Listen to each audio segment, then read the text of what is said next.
Está no ar pela CBN Campinas o Performa que Pode, nosso bate-papo semanal sobre tecnologia, inovação e os bastidores de quem está moldando o futuro dos negócios. Nosso convidado de hoje lidera inovação em escala industrial, alguém que transforma IA, dados e tecnologia em impacto concreto, da planta ao board. Roda a vinheta.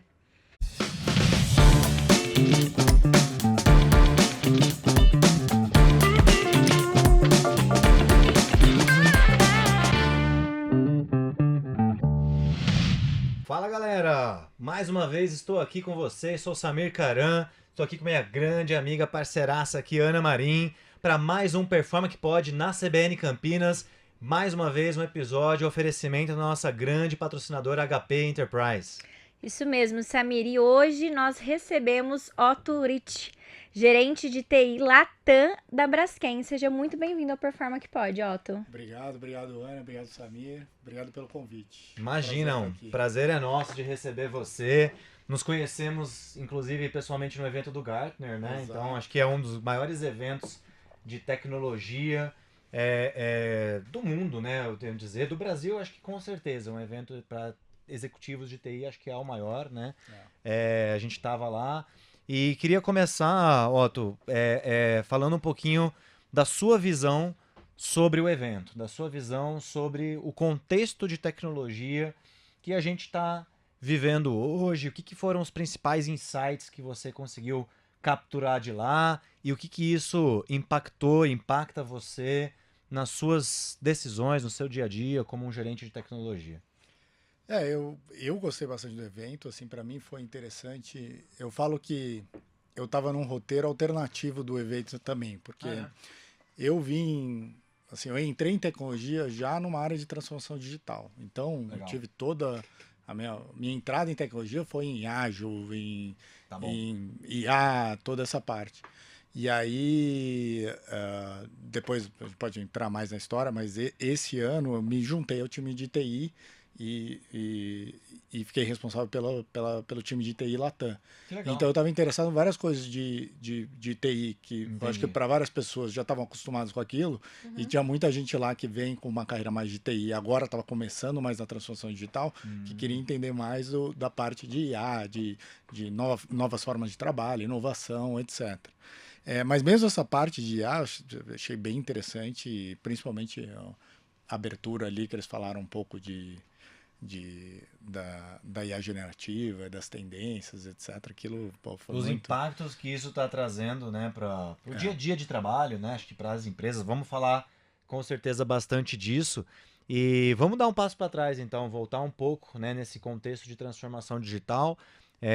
Você lidera, né, e liderou aí esse processo de transformação digital num segmento que extremamente, vamos chamar assim, de tradicional, né, uma indústria, né, uma indústria petroquímica, né? Então, quais foram para você os principais desafios, ou quais são os principais desafios de quem atua numa empresa multinacional, tradicional, que não nasceu na era do digital, de trazer esse mindset digital, de agilidade, de IA para uma empresa já existente, uma grande corporação? O mais complexo, eu falo que você nascer digital é um pouco mais fácil do que você transformar, e a transformação envolve naturalmente a complexidade nas pessoas, nos processos. Quando a gente vai para uma indústria, assim, a gente viu muitas empresas que se transformaram, mas por necessidade, não tinha mais por onde escapar. Então, seus bancos tinham que transformar, não tinha mais alternativa. Força bruta. Quando a gente vai para uma petroquímica, foi uma coisa, quase um movimento proativo, porque é uma indústria que ela sempre funcionou da mesma forma e ela ainda funcionava. Sim. Então foi assim, foi um movimento complexo de ser feito. Começou por um convencimento no topo ali da liderança sênior da empresa, e aí a gente foi tentando cascatear isso para baixo. Então, assim, o primeiro passo, o primeiro desafio foi no convencimento de que de que era necessário fazer, e geralmente você precisa criar um problema onde não tem, assim, disrupção, Exato. vai sumir, vai deixar de A tecnologia existir. veio para resolver os problemas que a gente não tinha antes, né? Então é um pouco isso. A gente criou também uma sensação na empresa que se a gente não começasse numa jornada de transformação, a empresa ia sumir em 2 anos. Também não era, Claro. não é assim também. E mostrou uma alternativa também. A gente veio com uma estratégia digital, com plano, etc. Então ali eu acho que foi o primeiro desafio, né? Aí a gente começou a bater em alguns desafios muito de relacionado à tecnologia, mas a infraestrutura básica para fazer transformação, porque assim, Tá bom. as plantas industriais, por exemplo, elas não, na época, elas não eram conectadas à internet. Uau. Então, até por segurança, tudo, Sim, elas tinham uma as série redes de são barreiras. separadas As redes propositalmente, separadas. né? Óbvio. Então, eu lembro que a gente começou, vamos fazer manutenção preditiva. Contratamos cientistas de dados ali. Tá bom, agora pega os dados aí da planta fala, onde é que eu pego? Não tem. Vai lá com copiar. um pendrive, não é bem exato. um pendrive, traz, põe no computador, não tinha nem, aí não tinha as ferramentas básicas para rodar, entendeu? A gente não tinha ainda uma arquitetura de dados para rodar os modelos. E aí, resolvendo tudo isso, depois põe o modelo em produção. Aí não adianta, ninguém vai ficar indo e voltando com o pendrive para rodar o... Isso. Contrata um motoboy para ficar rodando as plantas com o pendrive. Então, não é bem assim, né? Naturalmente. Transportar os dados. Exato. Então, aí teve que começar um projeto de conexão dos pins industriais na nuvem de forma segura. Então, é um projeto complexo e longo. Então, a gente foi batendo em várias barreiras e a gente começou uma série de iniciativas. Eu brinco que todas bateram nas mesmas barreiras. Na infraestrutura ali. Isso, e a gente ficou assim, eu acho que o primeiro ano, no mínimo, assim, batendo assim, aquém do que a gente imaginava, porque a gente foi descobrindo todas as barreiras. E até a gente ter assim o mínimo necessário para conseguir fazer, e quando conseguiu, aí acho que destravou, todas as iniciativas começaram a funcionar. Otto, e dentro dessas transformações que vocês lideraram lá dentro da Braskem, o que fazia uma operação ser bem sucedida e uma morrer no piloto? Então, no começo a gente assim, teve uma série de aprendizados, então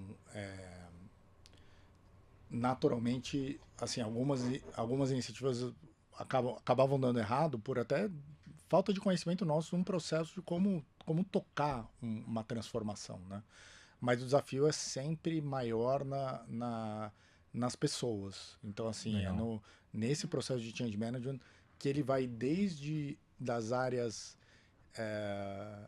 entenderem que elas poderiam fazer algo diferente, poderiam fazer o que elas já fazem de forma diferente, de forma melhor, até como tocar um processo de transformação, até você sair com o entendimento da dor de negócio, até da iniciativa, até no final de quando você tem algo funcionando, uma nova solução, como é que você faz as pessoas usarem aquilo? As pessoas que estão muito acostumadas. Aquela história, sempre fiz desse jeito, sempre foi assim, sempre funcionou assim. Às vezes a pessoa tá ali 20 anos na empresa. Como que vocês fizeram isso? Como que vocês conquistaram os colaboradores para que eles aderissem a essa transformação? Assim, e de novo, foi um processo com várias... Foi feito, assim, a gente tinha uma ideia, mas ele foi com tentativa e erro, né? Mas assim, as coisas que... Tem algumas pessoas que têm isso já dentro delas, né? Elas têm um protagonismo, uma vontade de mudar, elas já são mais interessadas por tecnologia, abertas. Né? Tá. E a gente foi achando sucesso com essas pessoas primeiro, e aí assim elas foram mostrando esses cases, assim, que aquilo mudou.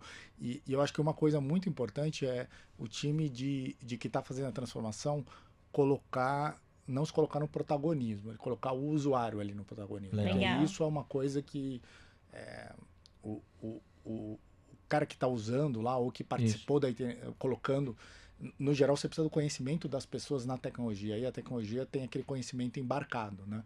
Mas essa pessoa que transferiu o conhecimento dela, de como é a operação, de como ela funciona, etc., até você sair com a tecnologia, você vem um cara ali de digital, do centro de transformação, de TI, falando é minha e reportando tudo, aquela pessoa gera uma frustração nela. Sim.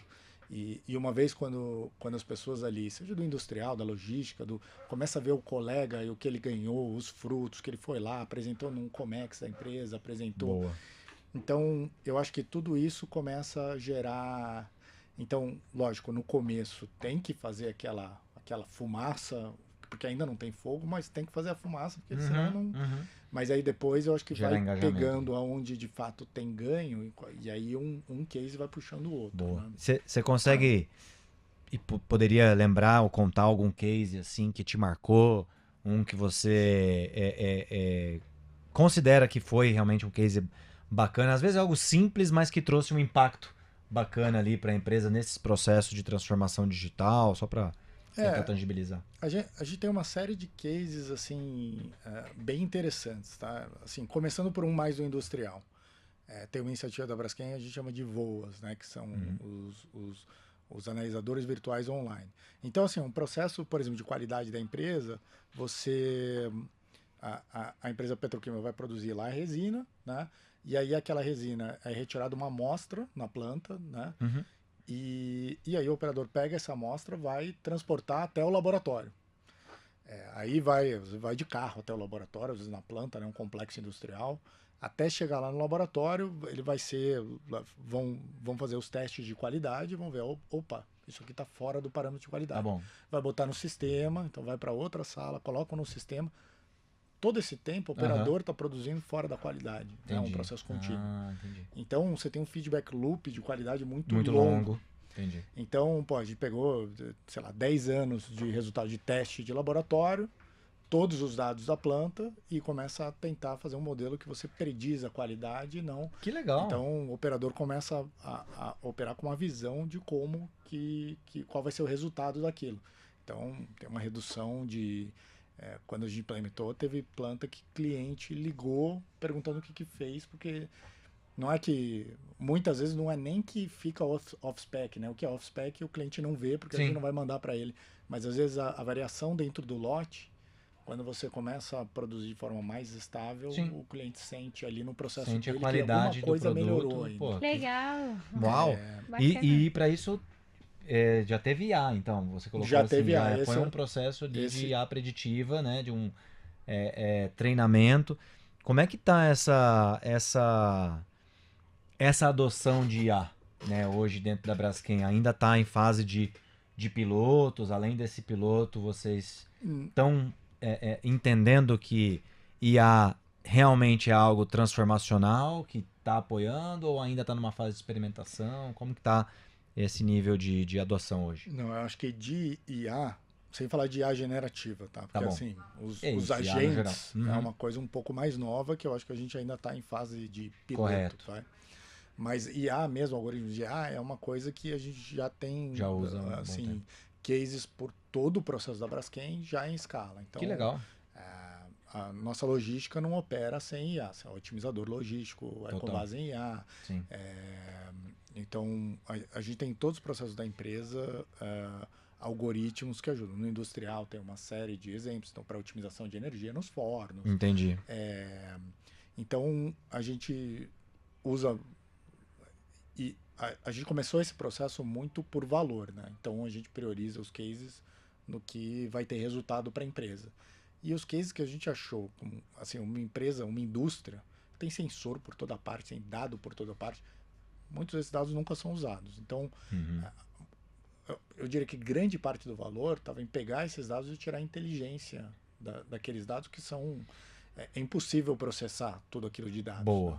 Então, vamos falar de... case. Boa. Vamos falar de como a gente pode transformar esses dados em valor logo depois do intervalo. Segura aí, pessoal. Vamos fazer uma pausa rápida, rapidinho.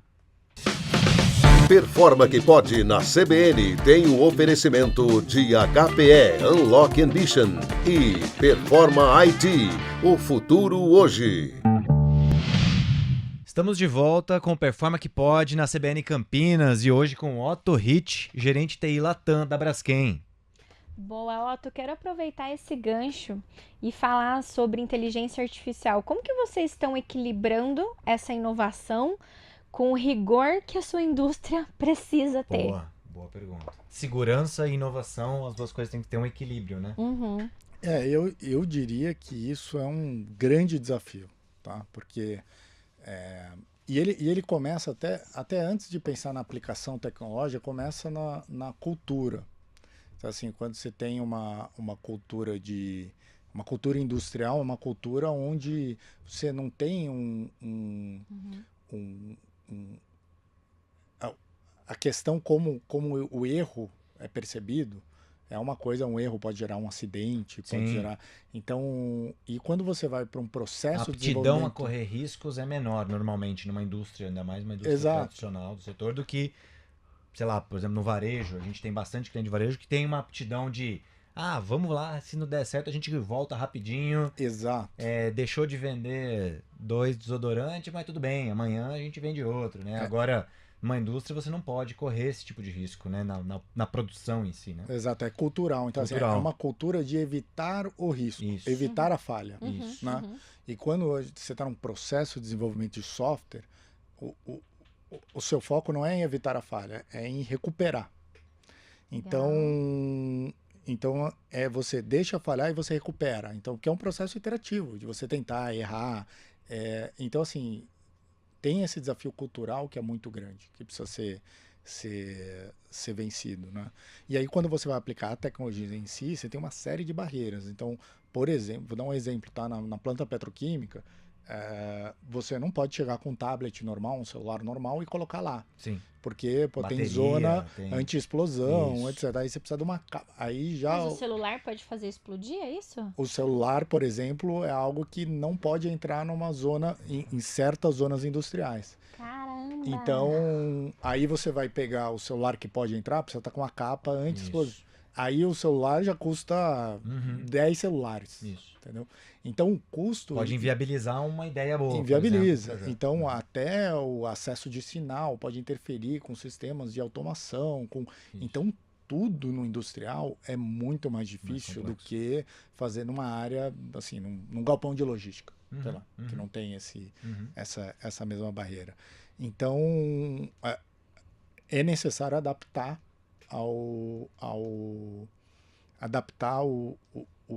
o que vai ser feito, né, e qual é a tecnologia para aonde ela está sendo aplicada. E aí, naturalmente, assim, você não pode deixar uma IA não supervisionada tocando um processo crítico. Você sempre vai ter que ter o human in the loop ali, né? Sempre uma pessoa recebendo a recomendação e tomando a decisão. Então...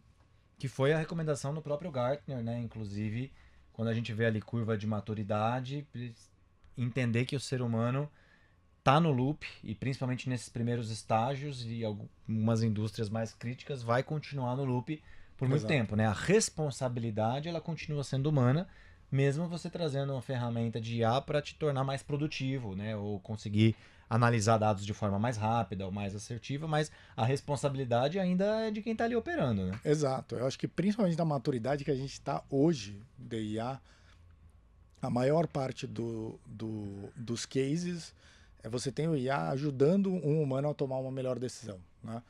Mas a decisão, a responsabilidade tem que ser na maior parte dos casos, precisa ser de uma pessoa. Né? E a generativa, Otto, vocês estão utilizando? Tem algum piloto? Como é que uma indústria tradicional, porque assim, a gente vê muita aplicação, por exemplo, e-commerce, marketing, atendimento, colocar ali um chatbot para conversar com o cliente e tal. Na indústria, vocês enxergam alguma aplicação de IA generativa? Tem bastante uso de IA generativa. Assim, o primeiro e mais fácil é para acesso a conhecimento. Então, você pensa assim, precisa fazer um procedimento no industrial, você tem para cada coisa diferente que você vai fazer, você tem um procedimento enorme. Gigante, manual. Então, a forma como você pode ter um assistente para o operador. Aí, dependendo do que ele vai fazer, ele pode interagir com aquilo. Então, uma coisa que a gente tinha, assim, teste que você faz no laboratório ou no desenvolvimento de novos polímeros ou até no entendimento talvez de um problema que você teve, ele gera depois um documento mega extenso que obviamente nunca é lido. Né? 90% deles não são lidos. Vamos ser franco, né? Assim, as pessoas não gostam de ler manuais gigantes. Então tem uma base de 50 mil documentos. Entendi. Alguns foram produzidos na Alemanha, estão em alemão, outros foram produzidos nos Estados Unidos, outros no México, outros no Brasil. Dá uma coisa em alemão para ler, eu já começo a chorar. Eu sento e choro. Mas você fala árabe. Alemão é moleza. Árabe é tranquilo comparado com o alemão. Alemão. Eu fiz muito tempo de alemão, não falo alemão. Tá. Então, meu Deus. É só isso. Tá? Parou por aí. Só isso. Então, mas aí naturalmente quando chega um teste novo para fazer, vai muito da experiência de quem está lá de falar, isso já foi feito, já testamos isso antes. Ninguém vai sair lendo todos os documentos, buscando até. Então hoje a gente tem uma IA generativa que lê, pega todos esses documentos. Então quando tem um novo problema ou alguma coisa que aparece, eles conseguem ir lá num assistente de inovação perguntar para ele, e ele está lendo 50 mil documentos. Que legal. Bacana, olha só. Você poderia perguntar para essa IA, tô com uma ideia aqui, testando o processo, tarará, isso aqui funciona? Alguém já testou? Já teve alguma situação onde aconteceu isso e aquilo? Como é que foi resolvido? Ela poderia ajudar ali a trazer esse histórico de uma forma mais rápida. Exato. Então a gente está conectando em diversas bases de documentação da empresa, documentação normativa.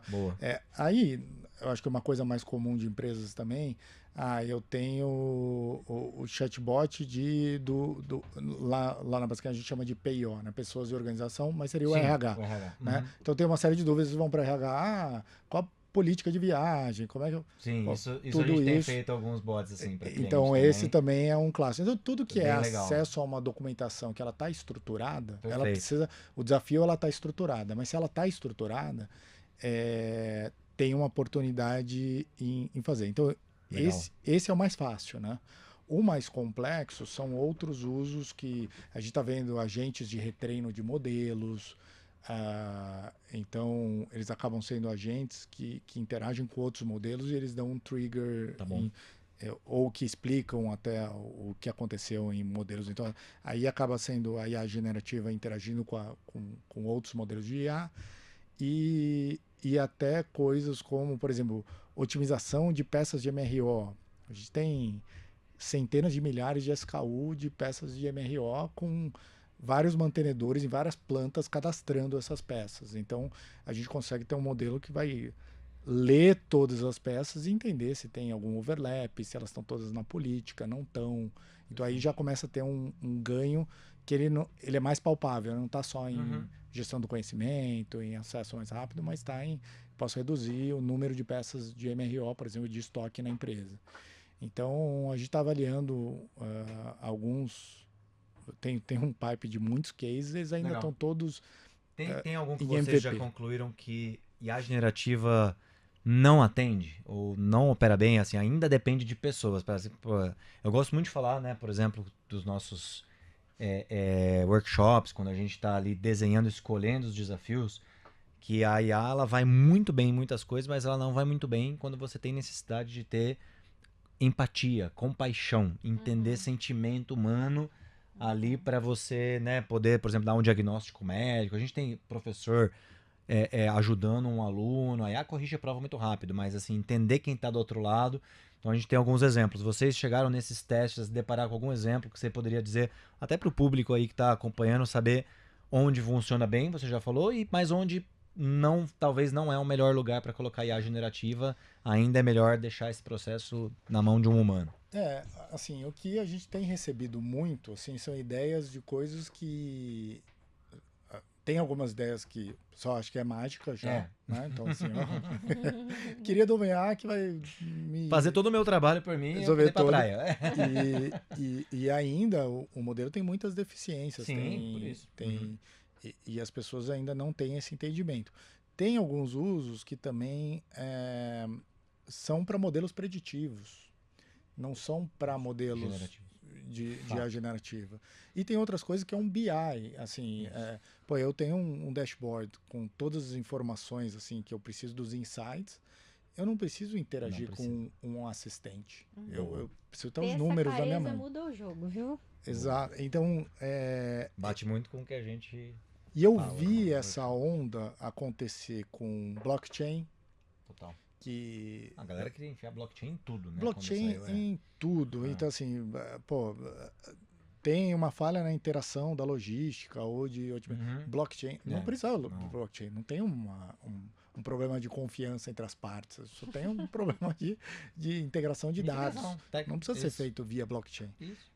A gente viu isso com metaverso digital twin. Então, né? Tudo virou twin, digital Pô, precisa de um modelo preditivo, é um algoritmo normal de simulação, virou um twin, um metaverso, então tentavam. E agora me parece que a gente tem uma onda parecida com assistentes também. Que não é que a tecnologia. Eu não vou comparar com blockchain, porque me parece ser algo não tão restrito quanto blockchain. É uma coisa que eu acho que É mais abrangente. tem uma Sim. aplicação abrangente, tem um potencial enorme. Mas por causa disso as pessoas querem usar em tudo e até onde não precisa. Uhum. E depois isso gera tokens, gera esforço de sustentação desses modelos, gera uma série de coisas que Que às vezes não precisa, né? não Se precisa. torna... Eu gosto de fazer essa analogia, eu concordo 100%, Otto. Eu já, não lembro se eu já falei aqui, mas faço uma analogia com um celular. Pô, pega um iPhone 17 aqui, custa, sei lá, 15 mil reais. Você usar para uma calculadora. É. Ah, não, pô, nossa, tu precisa fazer conta. Vai lá e compra um iPhone. Cara, peraí, uma calculadora de R$29,90 resolve, né? Aquelas simplesinhas ali. Até uma científica um pouquinho mais cara, mas mesmo assim. Então, às vezes, tem alguns casos de uso onde a galera quer colocar IA em tudo e não precisa. É um BI, já resolve, né? Um relatório ali pré-programado, né? Não tem uma necessidade de ter um modelo de linguagem ali. Então, concordo muito com você nesse ponto. Otto, você comentou sobre a documentação, né, do Brasil, Estados Unidos, Alemanha, México. Como que a Braskem está adaptando a estratégia digital para esses diferentes contextos, né, e culturas? Vocês começaram pelos pontos em comuns? Tem iniciativas isoladas para cada região? Como que vocês estão fazendo a governança disso? A maioria, assim, o que a gente tenta sempre fazer é entender onde tem mais valor, fazer um MVP, um mínimo produto viável, e a partir dali escalar. Então, tem algumas iniciativas que elas têm abrangência global, mas aí elas começam na região onde tem o maior valor. Como a nossa maior operação está no Brasil, é muito comum começar no Brasil. E o Brasil é uma escola, né? É uma escola, tem. E o corporativo. Começa porque é mais difícil ou porque é mais fácil? Eu diria que, assim, pela Podemos situação ver. da Braskem é mais fácil. Pelo contexto que tem mais pessoas aqui, Tá o bom. corporativo de tecnologia fica por aqui. Entendi. Então a gente encontra um O sucesso. Latam inteiro fica aqui. TI, Latam. Fica aqui, Boa porque parte. o corporativo da Braskem, a sede da Braskem é Brasil, né? Então os times Estados Unidos, Europa, México, eles são muito enxutos. Entendi. Então isso é um desafio grande, porque para você pensar diferente, você precisa de pessoas Sim. que estão em posições um pouco mais Sim. menos operacionais. Quando Entendi. você tem um time que é muito operacional, tá todo mundo tocando o dia a dia, você não consegue tirar, e você precisa dessas pessoas para fazer. Você acaba tendo, enquanto menor o time, menos sobra. Vai. E você precisa de um pouquinho de sobra para alguém fazer alguma coisa, para inovar, né? E então é muito comum, a maior parte dessas iniciativas começou no Brasil, e quando elas chegaram nos Estados Unidos, chegaram já num rollout que já estava estruturado, mas tem algumas iniciativas que começaram por lá. Então a nossa operação ela é diferente nos lugares. Então, um exemplo, a logística nos Estados Unidos é por rail cars, é por trem, né? No Brasil, ela é Basicamente totalmente rodoviária. rodoviária. Então, tem uma iniciativa de rail cars lá que não faz sentido para cá, e a de rodoviária não faz lá. Então, esse tipo de coisa que tem. Mas é um desafio. As culturas são muito diferentes. Assim, a mexicana, do alemão, do americano. Uma mistura boa. Boa, É um boa. desafio. Tu queria, dentro desse contexto, fazer uma pergunta bem no que você estava colocando de áreas diferentes impactos, né? Você falou de países, mas eu queria falar de áreas. Por onde, dentro desse processo de transformação digital, vocês entenderam que teve mais impacto imediato? Teve alguma área específica, mais na produção, mais na logística, no administrativo? Até para quem está passando por isso agora, e também falando de IA, né? Assim, tem alguma área específica que você acha que faz mais sentido para uma empresa começar esse processo de transformação, digitalização, IA? Assim, a minha recomendação é sempre começar por onde tem mais valor. E o valor tá nas áreas do core do business. Tá Tá? bom. Então, assim, as áreas de back-office, financeiro, RH, são áreas que eu acho que a generativa agora, os assistentes abrem um leque para atender várias das demandas dessas Quem áreas. muitas vezes ficou na fila, que Isso. nunca era atendido, tá falando isso com um cliente semana passada. Pô, nunca fui atendido a minha área. Sempre o dinheiro vai pro core, né? Que é a área que gera dinheiro para a empresa, né? A área que tá vendendo ali produto. Mas agora com o IA, pelo menos nesse cliente, ele percebeu que tinha uma oportunidade de apoiar também o outro lado, né? Por isso que eu tô perguntando. Não sei se esse jogo mudou também para vocês, sentiu um pouco essa repriorização ou não. Não, eu acho que com certeza atendeu. E uma coisa que tem também é que, assim, o back-office de várias empresas é parecido. Então, assim, as dores que uma petroquímica tem no financeiro não é tão diferente do que outra empresa industrial ou de outro setor tem no financeiro.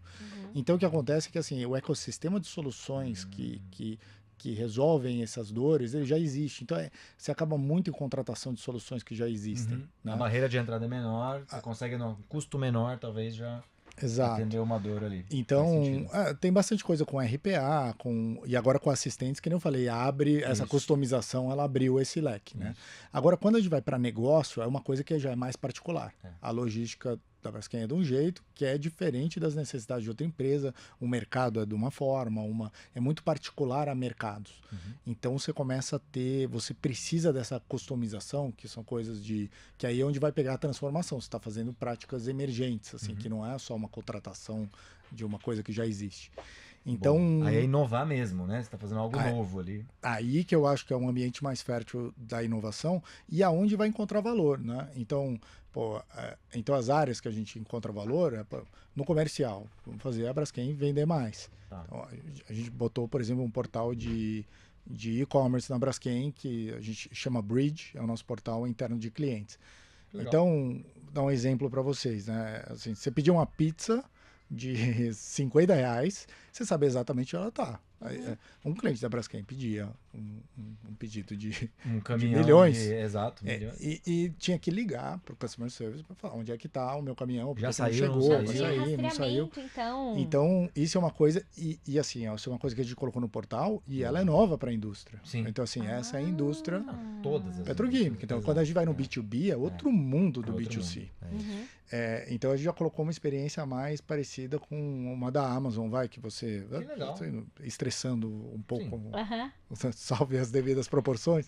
Mas assim, o cliente consegue ir lá, ver se o crédito dele está liberado, se não está, consegue ver os pedidos, os últimos pedidos, repetir o tracking. Então, ele consegue ver tudo isso numa forma como ele... inicialmente, por exemplo, foi um desafio gigante de convencer os clientes a entrar nisso, porque eles também são indústrias tradicionais. Sim. Mas você começa a ver que os clientes, quem está assumindo já é o filho, a nova geração, então que já demanda, já está acostumado a isso. Por que eu peço uma pizza e sei onde está e eu tenho que ligar aqui? Então... Eu acredito muito nisso. A gente fala que as pessoas são pessoas dentro da empresa, são as mesmas pessoas quando chegam nas suas casas. A gente está acostumado com uma experiência em casa, exatamente o que você falou, cara, iFood, Netflix, WhatsApp, né, tudo conectado, e a gente chega na empresa, volta lá aquele sisteminha, tela preta, tudo quadradinho. As pessoas querem, né, o mesmo nível de experiência, de IA, cara, todo mundo usa facilidade, elas querem trazer isso para o corporativo. A gente tem visto, mesmo no B2B, né, é realmente uma onda de olhar para a experiência do usuário, de olhar realmente para como você entrega, né, soluções simulando, vamos dizer assim, né, as experiências que ela já tem na vida pessoal. Né? Exato. E aí outra área foi a supply chain, né, porque logística, operações, você tem um valor grande ali de otimização logística, e aí a gente colocou, talvez a logística é um dos lugares onde a gente mais colocou diferentes iniciativas na empresa, e aí o industrial, que é o coração da empresa, é uma empresa industrial, mas é um lugar muito difícil pelas coisas que a gente comentou, assim, culturalmente, e as barreiras que tem de segurança, de sinal, de escala também, Sim. né? Então, assim, é um ambiente mais difícil, mas é um ambiente que tem muito valor. Então, você aumenta a eficiência energética da empresa, você Nossa. coisas 2% de que você centenas de milhões. economiza ali já Exato. é uma conta milionária. O Legal. projeto já tá pago já. Exato. Tô falando sobre logística ainda. Teve algum ponto cego da logística que você conseguiu resolver olhando para os dados? Que era cego, né, antigamente, assim, e só ficou visível depois que vocês trabalharam dados com tecnologia. Assim, tem alguns exemplos interessantes. Então, um deles é o nosso otimizador logístico.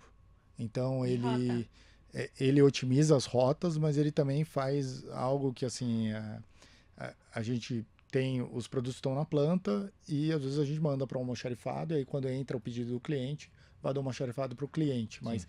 Triangulação ali, né? a gente, entendendo esse perfil da demanda, consegue entender assim, não, deixa esse produto na planta que ele vai direto para o cliente. Então eu ganho uma perna logística. Então a possibilidade de fazer isso, por exemplo, foi muito além. A gente aprendeu uma forma de operar que o pessoal que operava lá estava no dia a dia, já achava que fazia o ótimo, mas uma vez que você coloca um modelo matemático que está otimizando isso, você descobre que tem... Não é mais intuição, tem tem dados, ótimo, né? Então, a gente começou a faturar muito mais direto das plantas e mandar os produtos certos para o armazém certo, onde tem a maior probabilidade dele ser consumido de lá. Mesmo sem ter aquele pedido já colocado, é realmente trabalhando probabilidades. Isso, né? é a probabilidade, Estatística. qual é a maior probabilidade, qual é o local de maior probabilidade do pedido sair e quais são os produtos que têm maior probabilidade de eu deixar na planta. Isso é inovação, hein, cara? Eu não lembro de ter visto isso. Já trabalhei, não sei se eu falei pra você, eu já trabalhei com logística petroquímico também, vidas pregressas aí, e não lembro de ter tido esses insights bem legal. Isso acho que é algo recente, né? Isso é um exemplo legal que ele... E hoje a logística não sabe mais operar sem isso. Eu acho que essa é uma coisa da transformação. Ela vira o processo da empresa. Ela não é mais uma solução ali. Ela é como a logística opera, né? A gente acabou de entregar uma solução bem interessante também, que chama Shareship. Então, os navios da Braskem, tem uma série de navios, principalmente para químicos, né? Para resinas você consegue colocar mais em navios diferentes, mas para químicos você precisa de um navio mais especial ali. Então é como se você arrenda o navio todo e você opera o navio.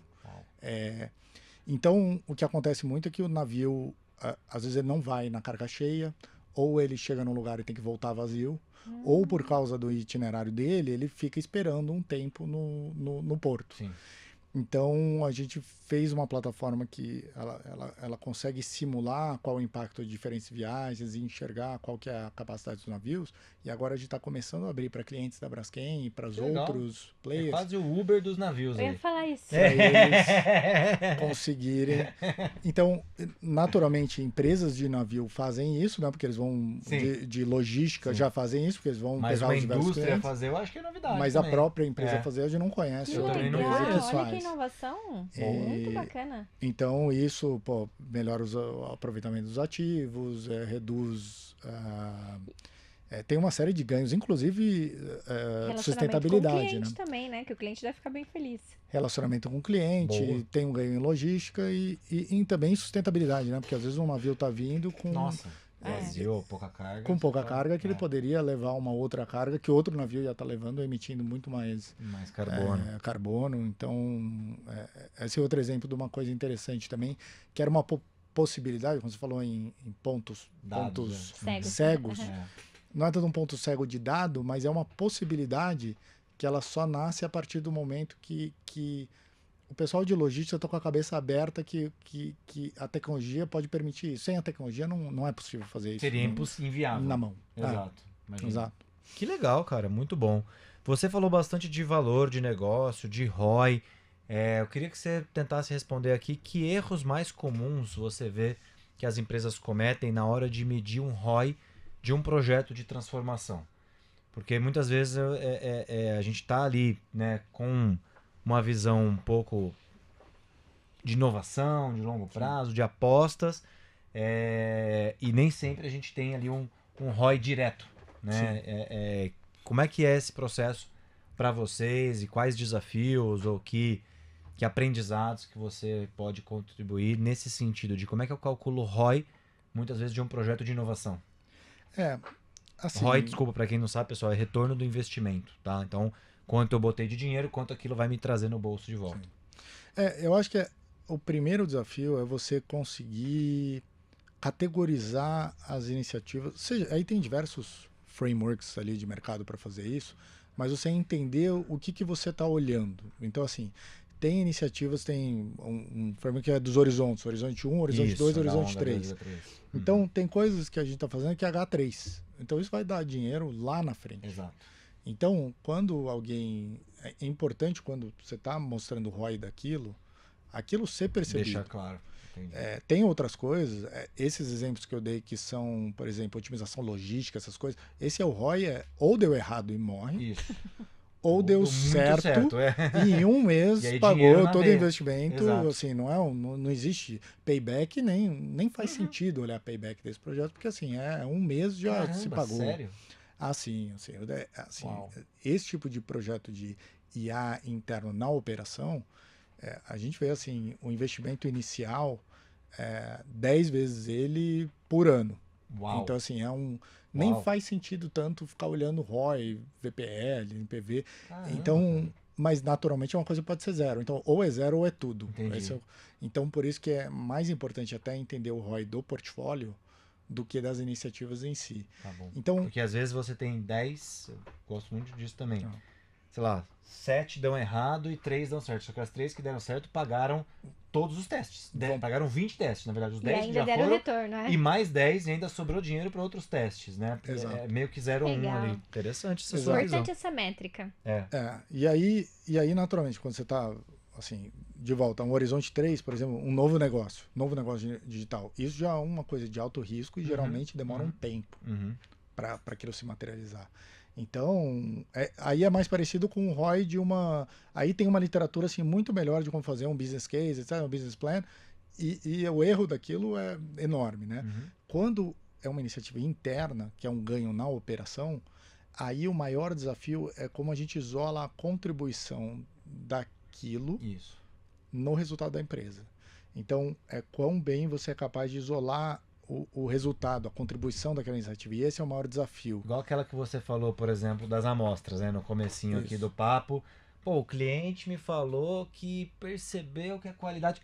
Mas será que aquilo... Como é que eu sei se é por causa disso que ele comprou mais de mim, ou que ele continuou, ou que ele deixou de não comprar, né? Vamos dizer assim. É difícil, né? Separar de fato o quanto esses projetos mais intangíveis, né? De experiência, por exemplo, o portal do cliente. Pô, coloquei o portal. Pô, bacana. Todo mundo gosta de ter rastreabilidade, mas o quanto isso, de fato, na prática, trouxe... É por isso que eu falo sobre inovação. Nem sempre a gente consegue realmente separar, né? O quanto de melhoria de experiência isso traz, de fato, na veia.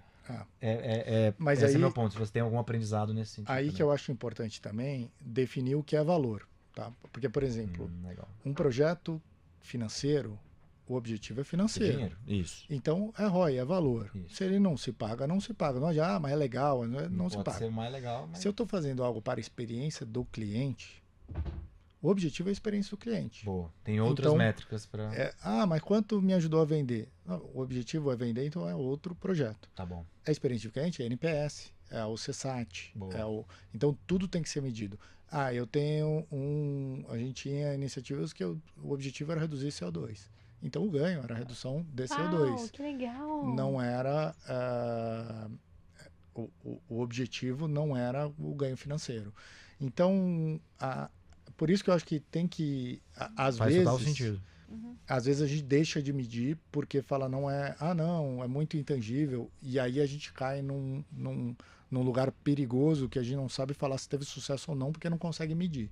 Então, eu acho que é muito importante para a tecnologia, como é algo que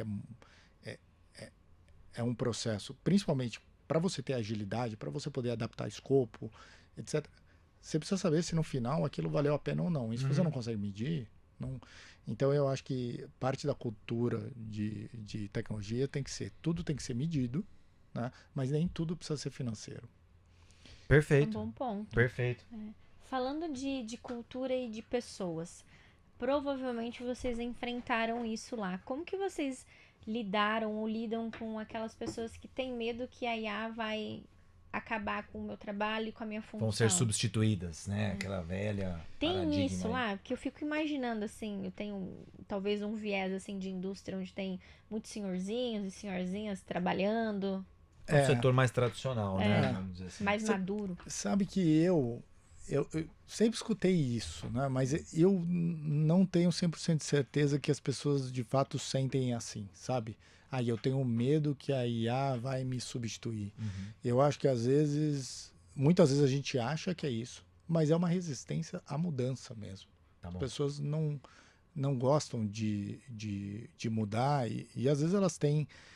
E às vezes, assim, a principal resistência, quando ela é mais lógica, assim, quando ela é mais, vamos falar egoísta, entre aspas, a pessoa pensando nela mesma, é que talvez aquela aplicação não é que ela substitua a pessoa, mas ela vai mudar o grau de autonomia, protagonismo, decisão que a pessoa tem, porque às vezes a decisão ela é tomada por um modelo e aí a pessoa só ratifica, ela reduziu de importância, vai, ou ela poderia, vamos falar, eu tenho, vou dar um exemplo de manutenção preditiva, tá? Exemplo. Pô, a manutenção preditiva, você tem uma definição de quando a planta vai fazer manutenção, que ela pode ser preventiva ou até com base na experiência de quem está lá. Aquela experiência ela é muito valiosa. A partir do momento que você faz um algoritmo que você começa a entender, se aquilo vibrou, se aquilo, você começa a pegar vários parâmetros e você botou essa inteligência no A algoritmo, sensorização, como você já falou também. você reduziu a importância da pessoa que está lá, que viu que está vibrando. Porque o sensor já viu que está vibrando e fala, antes. isso vai ser uma falha. Então, você muda um pouco a dinâmica de protagonismo e de decisão. E aí eu Legal. acho que as pessoas têm medo, elas têm mais receio disso do que delas serem substituídas 100%. É uma questão mais de zona de conforto, né, Otto? Assim, eu acredito muito nisso também, né, no change management, o quanto as pessoas têm medo no sentido de, cara, eu já tô acostumado, eu sei que desse jeito, bem ou mal, pelo menos eu conheço. E a mudança, não é porque as pessoas temem mudanças, elas temem mudanças desconhecidas. Se eu soubesse exatamente como vai ser no futuro, beleza. Eu acho que esse sentimento vem do desconhecimento de como vai ser. Exato. E aí eu acho que aí está o nosso papel como lideranças de tecnologia, de como que a gente apresenta esse futuro para o time, né, e para os colaboradores de uma forma mais clara, de uma forma mais transparente, de uma forma mais tangível, talvez eu acho que é a palavra. Não sei se você compartilha, né, desse sentimento, mas é muito o que eu vejo e quando a gente faz trabalhos de change management também, principalmente projetos de grandes transformações, troca de RP, e quando a gente consegue tangibilizar e mostrar, inclusive, que o cenário futuro é até melhor do que o presente, ninguém resiste a algo bom. Entendeu? A questão é que resiste ao desconhecido, ao que eu não sei como vai ser. É isso. Aí o ser humano trava. Eu acho que o desconhecido assusta muito e eu acho que também depende um pouco também essa experiência de como que é o programa de transformação. Então, num exemplo, na Braskem, ela é uma indústria que ela é intensiva em matéria-prima, ela é intensiva ela não é tão intensiva em pessoas. Então, a iniciativa de redução a produção já é bastante automatizada, né? Não sei assim. Exato. Mas então, assim, o foco da transformação está em reduzir consumo de matéria-prima, reduzir custo logístico, energia, não está em reduzir pessoas, né? E a gente intencionalmente tentou evitar isso no programa para não criar um carimbo de, esse pessoal vem aqui para reduzir as pessoas. Mas, naturalmente, tem outras, imagino que tem outras empresas, outros contextos que isso é uma consequência. E isso vai ser um desafio maior. Mas eu acho que é um pouco isso, né? Se você tem essa capacidade de mostrar uma visão de um futuro melhor, e eu acho que outra coisa muito importante é partir de um problema. Não só por isso, tá? Porque eu acho que é importante por dois motivos. Tem aquela fala famosa de toda solução tem um problema, desculpa, todo problema tem uma solução, mas nem toda solução tem um problema. Então é muito comum em tecnologia a gente sair fazendo algo que é legal, mas não está resolvendo um problema de ninguém. Verdade. Agora, quando a gente parte de um problema, no geral, já é uma coisa... Quando eu chego com uma solução, às vezes as pessoas são resistentes àquilo, mas quando eu coloco essas pessoas para participar e entendo os problemas que elas têm, e aí a gente constrói algo que vai resolver o problema delas, a conversa muda totalmente. Então, eu acho que é importante partir de problemas não só por causa do change management, que isso faz toda a diferença, né? Um propósito é um problema a ser resolvido. É isso. O propósito não é a solução, né? O propósito é o problema. Essa frase poderia estar numa camiseta. É verdade. Ou numa caneca.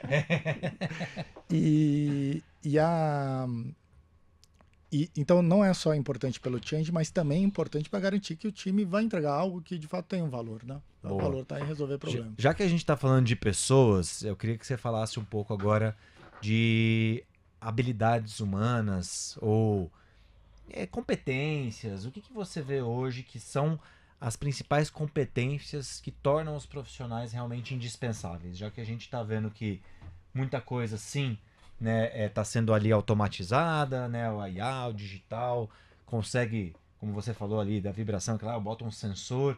Agora, quais habilidades você acha que são realmente indispensáveis, que os profissionais precisam desenvolver para se tornarem realmente profissionais insubstituíveis? Assim, eu acho que naturalmente as pessoas estarem em funções muito repetitivas e que podem ser facilmente automatizadas, elas acabam sendo mais expostas à transformação. Então, acho que a transformação a ser aquele processo ser digitalizado. Tá?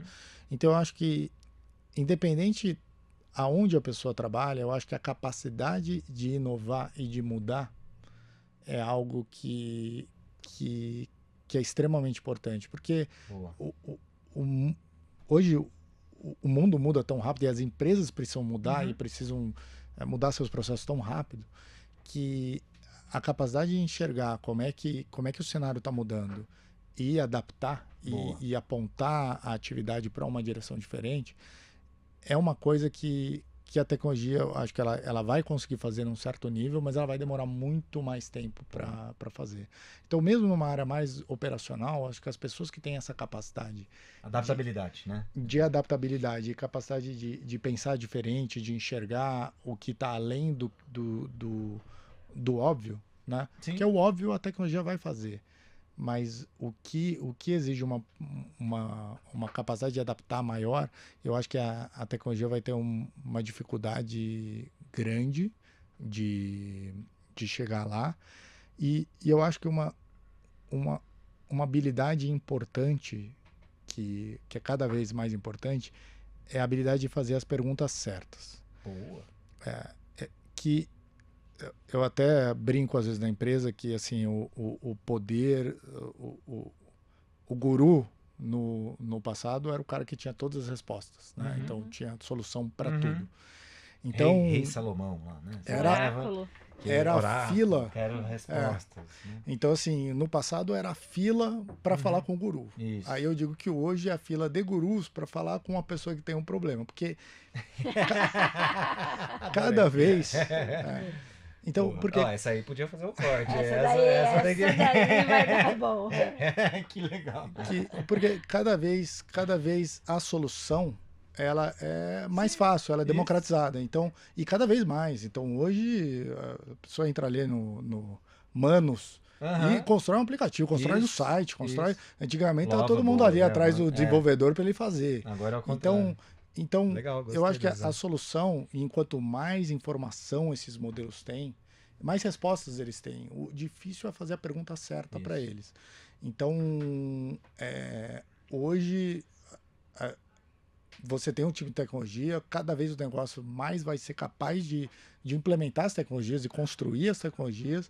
E, para mim, o diferencial vai ser em quem consegue fazer a pergunta certa ou ter o problema certo para ser resolvido.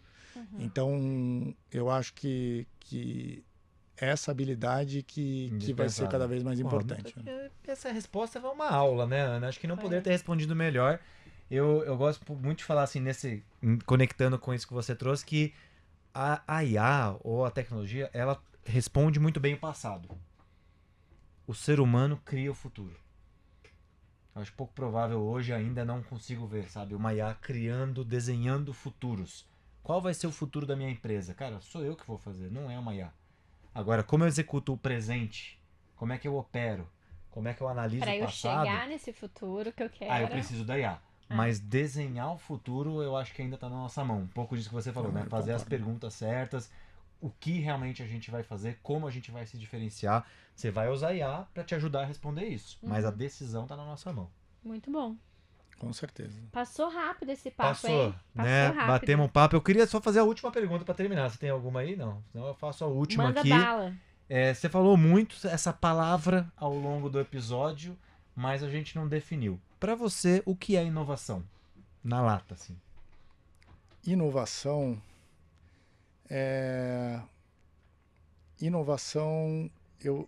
eu diria que é você...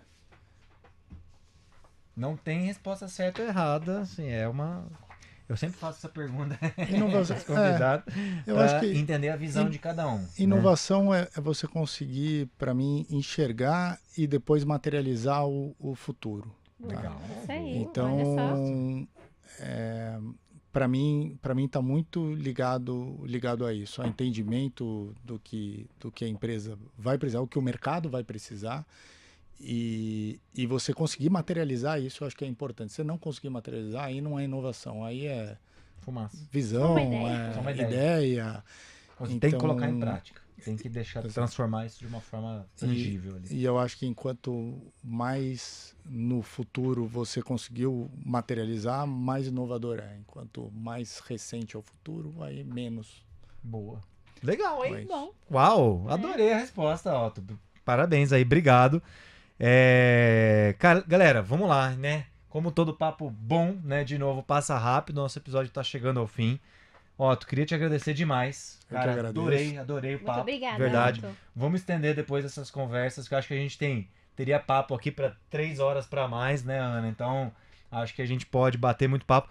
Você respondendo, parece até que tu trabalha na Performa, cara, porque a gente acredita muito em algumas coisas que você fala, né? A questão da gestão de mudança, né? A questão da adaptabilidade. Adaptabilidade é um valor nosso, né? Pessoas, cultura.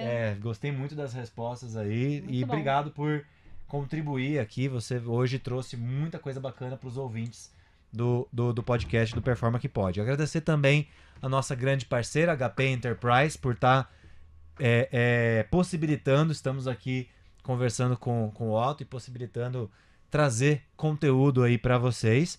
E para você que está nos ouvindo até agora, não esquece, curte, compartilha, se inscreve no canal se você ainda não é inscrito, está ouvindo aqui pela primeira vez, que tem muitos convidados bacanas nos próximos episódios, mais ainda para estar trazendo conteúdo, inovação, tecnologia e os bastidores realmente das empresas que estão criando e construindo o futuro, entregando resultados hoje. É isso aí. Muito obrigado, galera. Um abraço e, mais uma vez, Performa que Pode. Porque você pode performar. Valeu!